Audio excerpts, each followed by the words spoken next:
Thank you very much.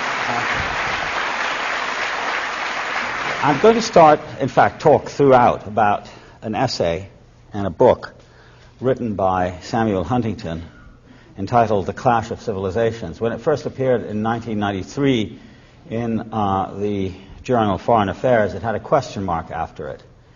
And it announced in its first sentence that world politics is entering a new phase. 3 years later, Huntington expanded the essay, some would say bloated it, to the size of a book without a question mark. The new book, which was published last year, entitled The Clash of Civilization and the Emerging World Order. My premise is that the essay is better than the book. I mean, it got worse the more he added to it. So I'll concentrate most of my attention on the essay, but make some comments about the book as we go along. Now, what Huntington meant when he said that world politics is entering a new phase was that whereas in the recent past, world conflicts had been between ideological camps, grouping the first, second, and third worlds into warring entities, the new style of politics, which he discerned, would entail conflicts between different and presumably clashing civilizations. I quote him, "The great divisions among humankind and the dominating source of conflict will be cultural. The clash of civilizations will dominate global politics." Later, he explains how it is that the principal clash will be between Western and non-Western civilization. But he spends most of his time in the two works discussing the disagreements, potential or actual, between what he calls the West, on the one hand, and on the other, Islamic and Confucian civilizations. In terms of detail, a great deal more attention, hostile attention, is paid to Islam than to any other civilization, including the West. Now, much of the tremendous interest subsequently taken in Huntington's essay, I think, derives from its timing rather than exclusively from what it says. As he himself notes, there have been several intellectual and political attempts since the end of the Cold War to map the emerging world situation, and this includes Francis Fukuyama's thesis on the end of history, which nobody talks about, sort of the end of Fukuyama, really, and the thesis put about during the latter days of the Bush administration, the theory of the so-called New World Order. But there have been more serious attempts to deal with the coming millennium in works by Paul Kennedy, for example, Eric Hobsbawm, less interesting and more rabid, Conor Cruz O'Brien, Robert Kaplan, and a book that's apparently making the rounds in campuses on Jihad versus McWorld by Benjamin Barber. All of these books have done so, have looked at the coming millennium with considerable attention to the causes of future conflict, which has given them all, I think justly, cause for alarm. The core of Huntington's vision, which is not really original with him, is the idea of an unceasing clash, a concept of conflict which slides somewhat effortlessly into the political space vacated by the unremitting war of ideas and values embodied in the unregretted Cold War, of which, of course, Huntington was a great theorist. I don't think, therefore, it's inaccurate to suggest that what Huntington is providing in his work, especially since it's primarily addressed to influential opinion and policymakers, is, in fact, a recycled version of the Cold War thesis that conflicts in today's and tomorrow's world will remain not economic or social in essence, but ideological. And if that is so, then one ideology, the West's, is the still point or the locus around which, for Huntington, all other civilizations turn. In effect, then, the Cold War continues, but this time on many fronts, with many more serious and basic systems of values and ideas like Islam and Confucianism, struggling for ascendancy and even dominance over the West. Not surprisingly, therefore, Huntington concludes his essay with a brief survey, not only his essay but his book as well, with a survey of what it is that the West must do to remain strong and keep its opponents weak and divided. He says, The West must exploit differences and conflicts, I'm quoting now, and conflicts among Confucian and Islamic states to support in other civilizations groups sympathetic to Western values and interests, to strengthen international institutions that reflect and legitimate Western interests and values, and to promote the involvement of non-Western states in those institutions. Now, it's a very interventionist and quite aggressive attitude towards other civilizations to get them to be more Western. So strong and insistent is Huntington's notion that other civilizations necessarily clash with the West, and so relentlessly aggressive and chauvinistic is his prescription for what the West must do to continue winning, so that the reader is forced to conclude that he's really most interested in continuing and expanding the Cold War by other means, rather than advancing ideas that might help us to understand the current world scene, or ideas that would try to reconcile between cultures. Not only will conflict continue, but he says, the conflict between civilizations will be the latest phase in the evolution of conflict in the modern world. It's as a very brief and rather crudely articulated manual in the art of maintaining a wartime status in the minds of Americans and others that Huntington's work has to be now understood. I'd go so far as saying that it argues from the standpoint of Pentagon planners and defense industry executives who may have temporarily lost their occupations after the end of the Cold War, but have now discovered a new vocation for themselves. But perhaps because Huntington is more interested in policy prescriptions than he is either in history or in the careful analysis of cultures, Huntington, in my opinion, is quite misleading in what he says and how he puts things. A great deal of his argument, first of all, depends on second and third-hand opinion that scants the enormous advances in our concrete understanding and theoretical understanding of how cultures work, how they change, and how they can best be grasped or apprehended. A brief look at the people and opinions he quotes suggests that journalism and popular demagoguery are his main sources, rather than serious scholarship or theory. When you draw on tendentious publicists and scholars, you already prejudice the argument in favor of conflict and polemic rather than in favor of true understanding and the kind of cooperation between peoples that our planet needs. Huntington's authorities are not the cultures themselves, but a small handful of authorities picked by him because, in fact, they emphasize the latent bellicosity in one or another statement by one or another so-called spokesperson for or about that culture. The giveaway for me is the title of his book and his essay, The Clash of Civilizations, which is not his phrase, but Bernard Lewis's.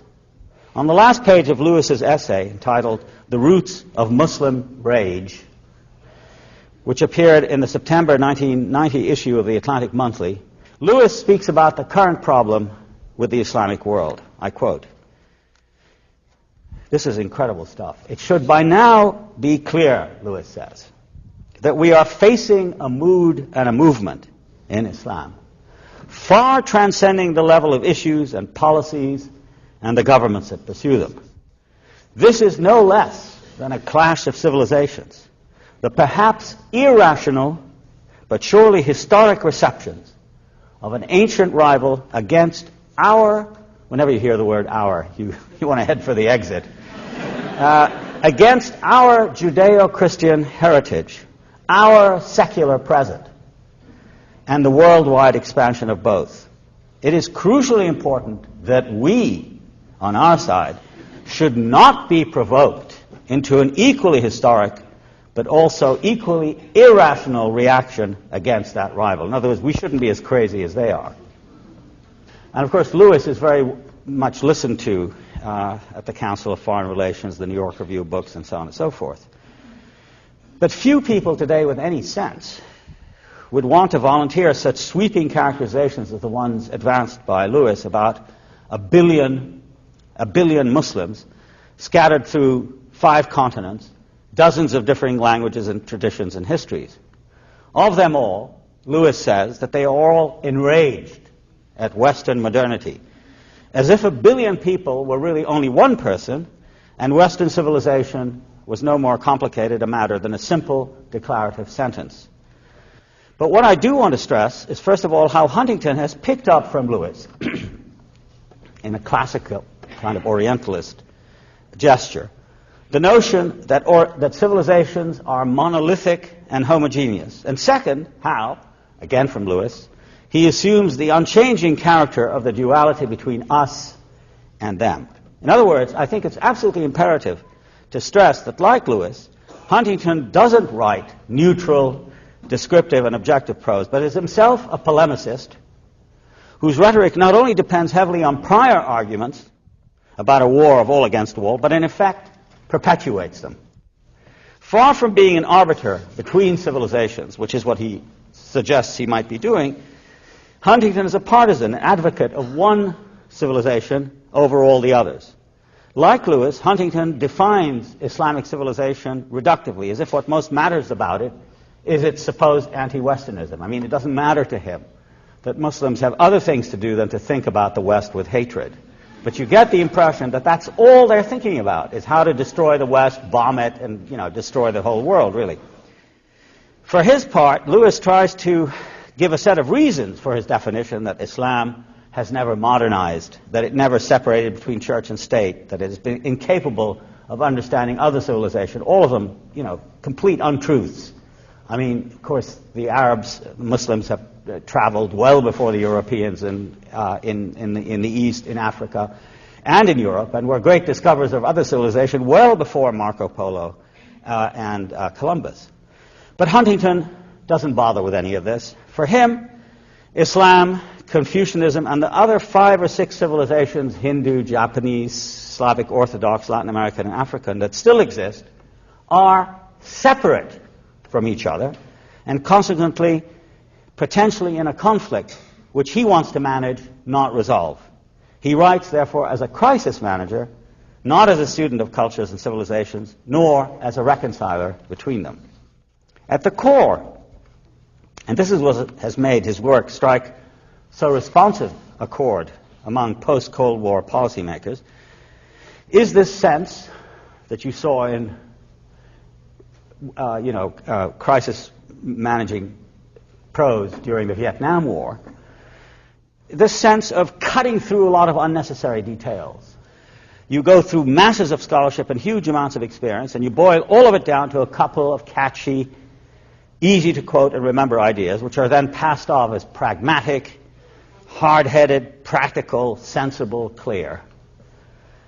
But is this, and now I come to the more serious part of what I have to say, is this the best way to understand the world we live in? Is it wise to produce a simplified map of the world and then hand it to generals and civilian lawmakers as a prescription for first comprehending and then acting in the world? Doesn't this, in effect, prolong and deepen conflict? What does it do to minimize civilizational conflict? Do we want the clash of civilizations? Doesn't it mobilize nationalist passions and therefore nationalist murderousness? Shouldn't we be asking the question, why is one doing this sort of thing? To understand or to act? To mitigate or to aggravate the likelihood of conflict? I'd want to begin to survey the world situation by commenting on how prevalent it has become for people to speak now in the name of large and, in my opinion, undesirably vague and manipulable abstractions like the West, or Japanese culture, or Slavic culture, or Islam, or Confucianism, labels that collapse particular religions, races, and ethnicities into ideologies that are considerably more unpleasant and provocative than Gobineau and Renan did 150 years ago. Let me give a couple of examples to illustrate what I mean. The language of group identity makes a particularly strident appearance from the middle to the end of the 19th century as the culmination of decades of international competition between the great European and American powers for territories in Africa and Asia. In the battle for the empty spaces of Africa, the so-called dark continent, France and Britain, Germany, Belgium, Portugal, resort not only to force, but to a whole slew of theories and rhetorics for justifying their plunder.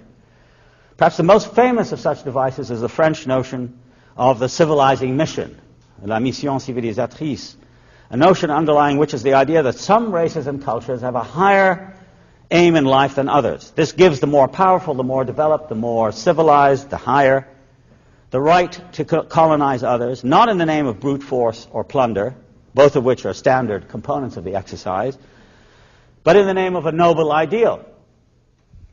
Conrad's most famous story, The Heart of Darkness, is an ironic, even terrifying enactment of this thesis that, as the narrator puts it, the conquest of the earth, which mostly means the taking it away from those who have a different complexion or slightly flatter noses than ourselves, is not a pretty thing when you look into it too much. What redeems it is the idea. An idea at the back of it, not a sentimental pretense, but an idea, and an unselfish belief in the idea, something you can bow down before and sacrifice to. In response to this sort of logic, two things occur. One is that competing imperial powers invent their own theory of cultural destiny in order to justify their actions abroad. Britain had such a theory, Germany had one, Belgium had one, and of course in the concept of manifest destiny, the United States had one too. These redeeming ideas dignify the practice of competition and clash, whose real purpose, as Conrad quite accurately saw, was self-aggrandizement, power, conquest, treasure, and unrestrained self-pride. I'd go so far as to say that what we today call the politics or the rhetoric of identity, by which a member of one ethnic or religious or national or cultural group puts that group at the center of the world, derives from that period of imperial competition at the end of the last century. And this, in turn, provokes the concept of worlds at war that quite obviously is at the heart of Huntington's article. In the related fields of political economy, geography, anthropology, and historiography, the theory that each world is self-enclosed, has its own boundaries and special territory, is applied to the world map, to the structure of civilizations, to the notion that each race has a special destiny, a psychology, and an ethos. Renan said, for example, that the Chinese race, its destiny is to serve. They are a docile people and they must serve. The black race must be the bearers, the laborers of mankind, because they're strong in physique and can work hard. That kind of. All of these ideas, almost without exception, are based not on the harmony, but on the clash or conflict between worlds. The second thing that happens is that the lesser peoples, the objects of the imperial gaze, so to speak, respond by resisting their forcible manipulation and settlement. We now know that active resistance to the white man began the moment he set foot in places like Algeria, East Africa, India, and elsewhere. Later, primary resistance was succeeded by secondary resistance, the organization of political and cultural movements determined to achieve independence and liberation from imperial control. At precisely the moment in the 19th century that among the European and American powers a rhetoric of cultural self-justification begins to be widespread, a responding rhetoric among the colonized people develops, one that speaks in terms of African or Asian or Arab or Muslim unity, independence, self-determination. In India, for example, the Congress Party was organized in 1880 and by the turn of the century had convinced the Indian elite that only by supporting Indian languages, industry, and commerce could political freedom come. These are ours and ours alone, runs the argument, and only by supporting our world against theirs, note the us versus them construction, can we finally stand on our own. One finds a similar logic at work during the Meiji period in modern Japan. Something like this rhetoric of belonging is also lodged at the heart of each independence movement's nationalism. And it achieved the result shortly after World War II, not only of dismantling over a period of about 20 years the classical empires, but of winning independence for dozens of countries thereafter. India, Indonesia, most of the Arab countries, Indochina, Algeria, Kenya, etc. All these emerged onto the world scene, sometimes peacefully, sometimes as the effect of internal developments, as in the Japanese instance, or of ugly colonial wars and wars of national liberation. In both the colonial and post-colonial context, therefore, rhetorics of general cultural or civilizational specificity went in two potential directions. One, a utopian line that insisted on an overall pattern of integration and harmony between all peoples. The other, a line that suggested as to how all cultures were so specific and jealous as to reject and war against all the others. Among instances of the utopian are the language and institutions of the United Nations, founded in the aftermath of World War II, and the subsequent development out of that of various attempts at world government, predicated on coexistence, voluntary limitations of sovereignty, the integration of peoples and cultures harmoniously. Among the second are the theory and practice of the Cold War, and more recently the idea of the clash of civilizations, which appears to be a necessity for a world of so many parts and indeed even a certainty. According to this, cultures and civilizations are basically separated from each other. That is to say, the core of Islam is to be separated from everything else. The core of the West is to be separated from all the others. I don't want to be invidious here. In the Islamic world, there has been a resurgence of rhetoric and movements stressing the innate opposition between Islam and the West. Just as in Africa, Europe, Asia, and elsewhere, movements have appeared that stress the need for excluding or exterminating, as in Bosnia, others as undesirable. White apartheid in South Africa was such a movement, as is the Zionist idea that Palestine should be for the Jews only and that Palestinians as non-Jews should have a lesser place.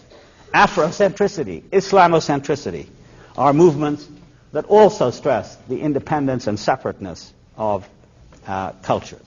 Within each civilizational camp, we will notice there are official representatives of that culture who make themselves into its mouthpiece, who assign themselves the role of articulating our, or for that matter, their essence. This always requires compression, reduction, exaggeration. So on the first and most immediate level then, statements about what our culture is, civilization is, or ought to be, necessarily involves a contest over the definition.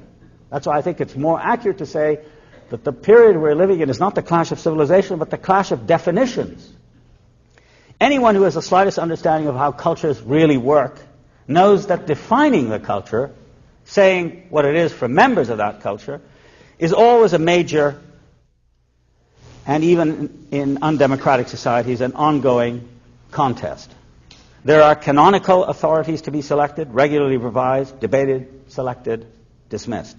There are ideas of good and evil, belonging or not belonging, hierarchies of values to be specified, discussed, rediscussed. Each culture, moreover, defines its enemies, what stands beyond it and threatens it, and other to be despised and fought against. But cultures are not the same. There is an official culture, the culture of priests, academics, and the state. It provides definitions of patriotism, loyalty, boundaries, and what I've called belonging. It is this official culture that speaks in the name of the whole. But it's also true, and this is completely missing from the clash of civilization argument as we hear it in Huntington. In addition to the mainstream or official culture, there are dissenting or alternatives, unorthodox, heterodox strands that contain many anti-authoritarian themes in them that are in competition with the official culture. These can be called the counterculture, an ensemble of practices associated with various kinds of outsiders, the poor, immigrants, artistic bohemians, workers, rebels, artists. From the counterculture comes the critique of authority and attacks on what is official and orthodox. No culture is understandable without some sense of this ever-present source of creative provocation from the unofficial to the official. To disregard the sense of restlessness in the West, in Islam, in Confucianism, within each culture, and to assume that there's complete homogeneity between culture and identity is to miss what is vital and fertile in culture. A couple of years ago, Arthur Schlesinger wrote a book called The Disuniting of America, which is a kind of cri de coeur about the way in which American in which American history, which for him is the history of Bancroft and Adams and so on, is dissolving into something quite different. And he says that new groups in American society want the writing of history to reflect not only an America that was conceived of and ruled by patricians and landowners, but an America in which slaves, servants, laborers, and poor immigrants played an important but as yet unacknowledged role. The narratives of such people, silenced by the great discourses whose source was Washington, the investment banks of New York, the universities of New England, and the great industrial fortunes of the Middle and Far West, have come to disrupt the slow progress and unruffled serenity of the official story. They ask questions, interject the experience of social unfortunates, and make the claims of lesser peoples, of women, Asian and African Americans, and various other minorities, sexual as well as ethnic. There's a similar debate inside the Islamic world today, which in the often hysterical outcry about the threat of Islam, Islamic fundamentalism, and terrorism that one encounters so often in the media, is often lost sight of completely. Like any other major world culture, Islam contains within itself an astonishing variety of currents and countercurrents.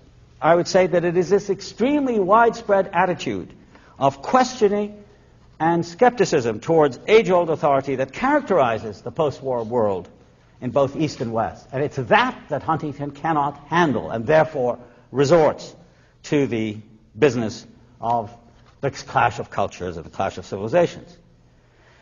To theorists of that sort, civilization identity is a stable and undisturbed thing, like a room full of furniture at the back of your house.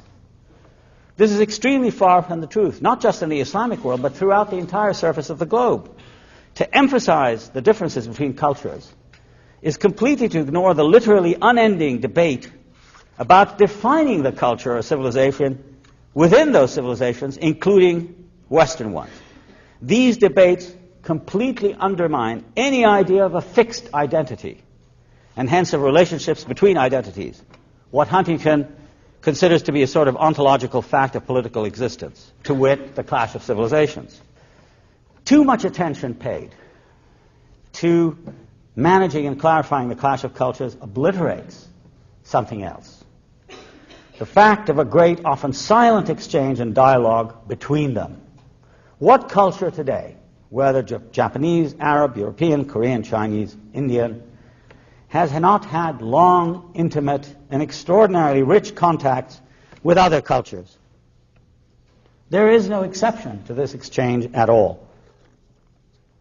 Much the same is true of literature, where readers, for example, of Garcia Marquez, Naguib Mahfouz, Kenzaburo Oe, exist far beyond the national or cultural boundaries imposed by language and nation. In my own field of comparative literature, there's a commitment to the relationships between literatures as to their reconciliation and harmony despite the existence of powerful ideological and national barriers between them. And this sort of cooperative, collective enterprise is what one misses in the proclaimers of an undying clash between cultures.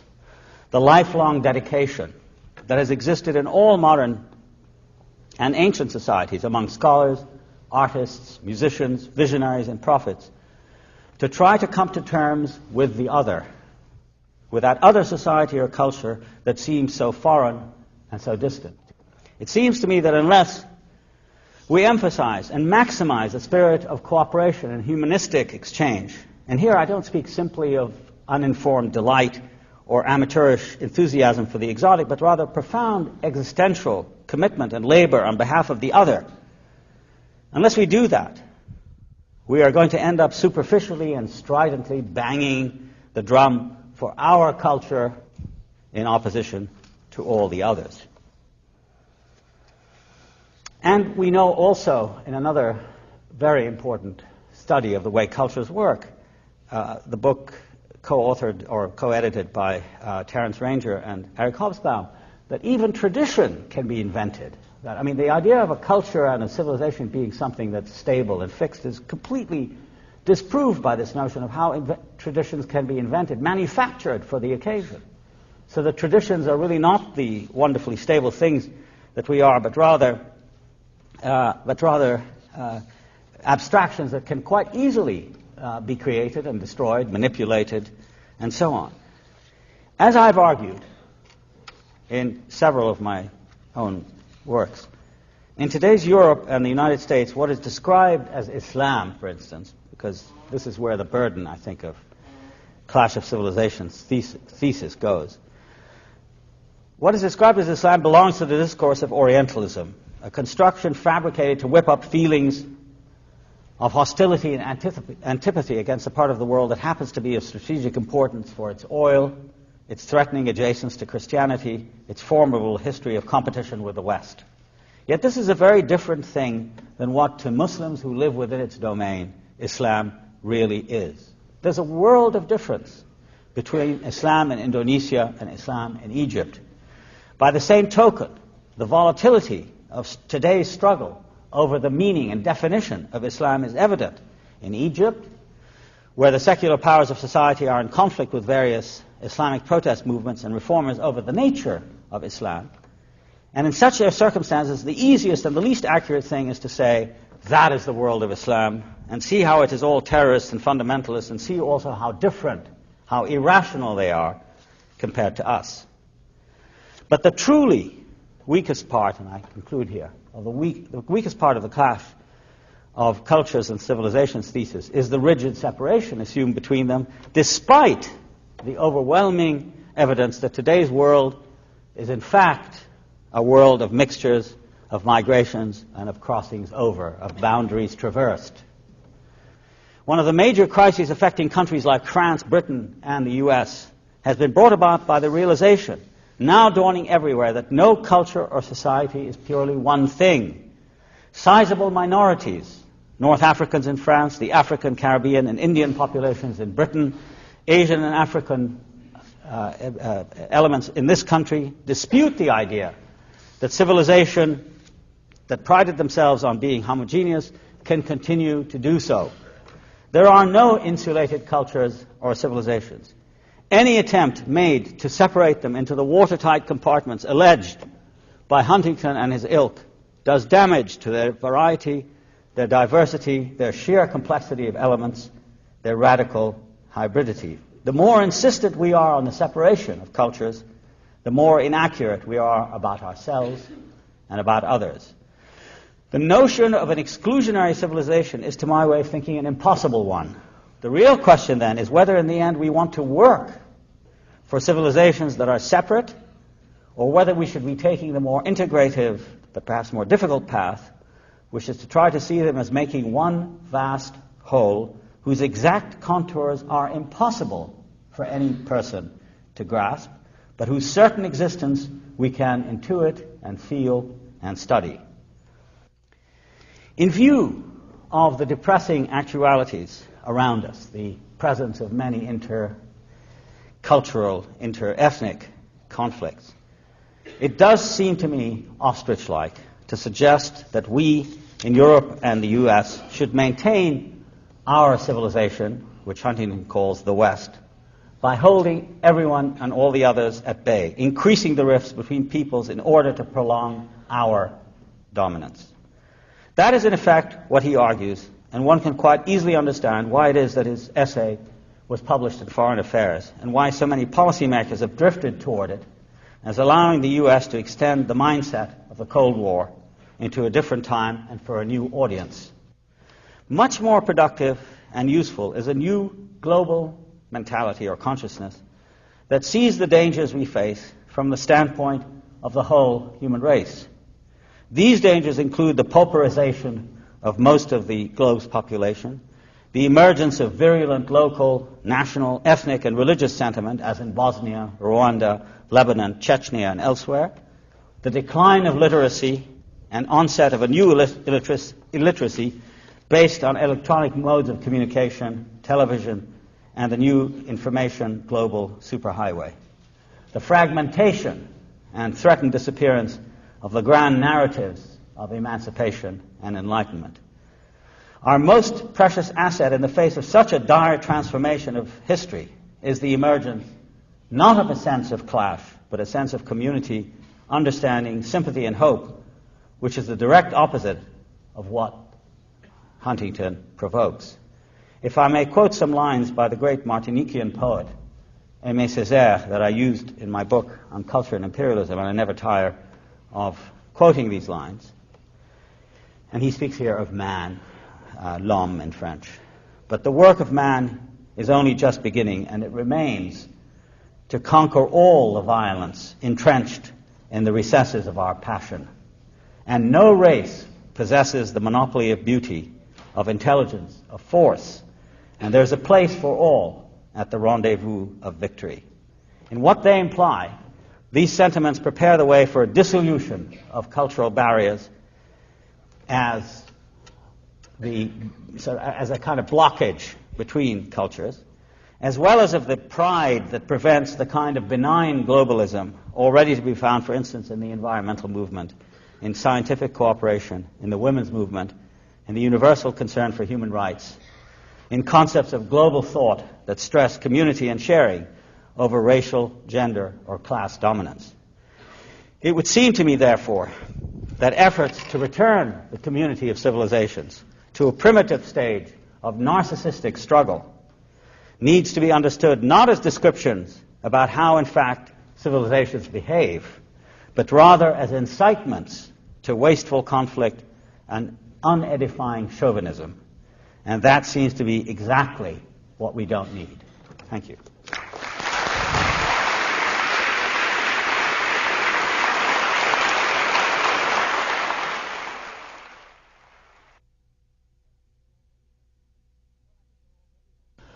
Well, I think there are already all kinds of commonalities. I think the first step is to recognize them as actually having taken place. That I think also for me, the idea that cultures are somehow separate entities and exist all by themselves with occasional interruptions by people with darker skin or whiter skin or whatever is simply wrong. I mean, I think the first thing, and I think this is where education is terribly important, and probably one of the reasons why the conservative movement, and not just here, but in most countries of the world, has something very important in common, and that is the constantly accented cry about tradition. We should go back to our tradition. We should learn our languages. We should concentrate on our books and our culture, that sort of thing.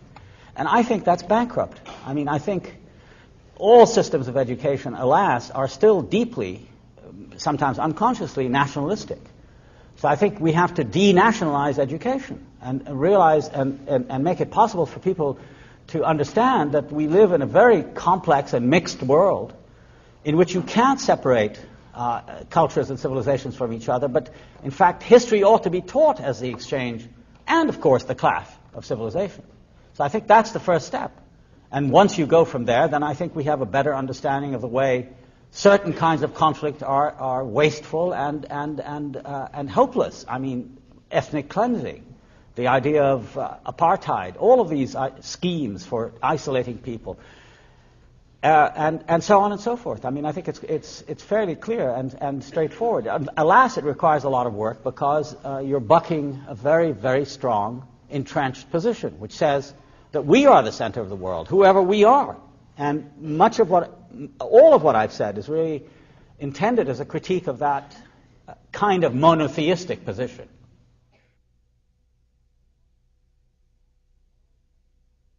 What I was talking about was not, and I'm glad you brought it up because I don't want it to be understood as suggesting that we're in the kind of attitude I'm trying to describe. I'm trying to eliminate difference. I mean, there's a great deal of difference between flattening everything out into some kind of, univocal, homogenized philosophy, and so that's one possibility, and I'm obviously against that.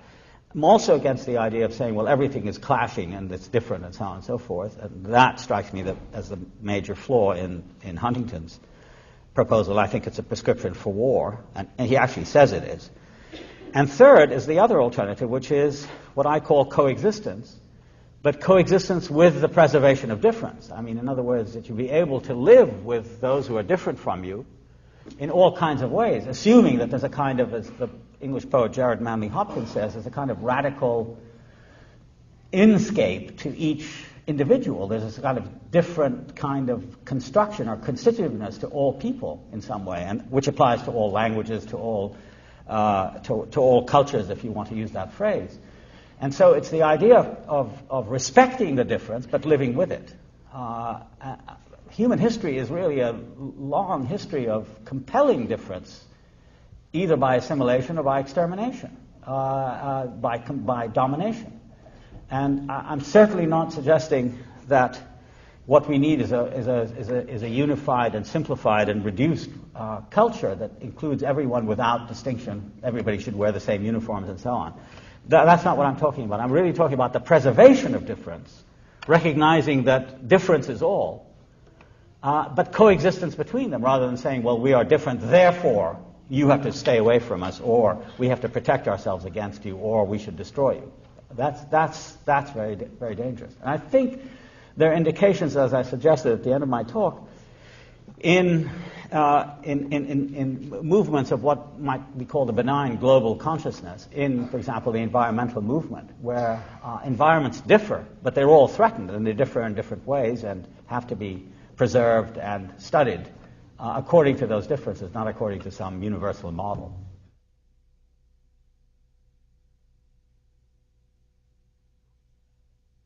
How to combat it? Well, I mean, this is one way to combat it, is to reveal it for what it is, and to debate it, and through the various kinds of processes of education I talked about. Plus, I think, one of the things that's very striking to me, as somebody who travels in and out of the United States a fair amount, is the fact that, most American intellectuals are really not as conscious as they perhaps ought to be of how powerful the effect of U.S. intervention is throughout the world. I mean, I think, therefore, the main duty for an American intellectual is to think about the responsibility of addressing this vast interventionary power which is scattered all over the world, where U.S. interests are to be found. I mean, I think that's an important moral and political task that has to be defined. And in this period of basically inertness, where there isn't much debate on intellectual and policy issues outside, the great think tanks and centers like the Rand Corporation and the Pentagon and so on and so forth, it seems to be terribly important. What are we going to do with all these nuclear devices that are secreted all over the country, and all these, these B-2 bombers and etc.? I mean, this is a vast military budget that is supposed to police the world.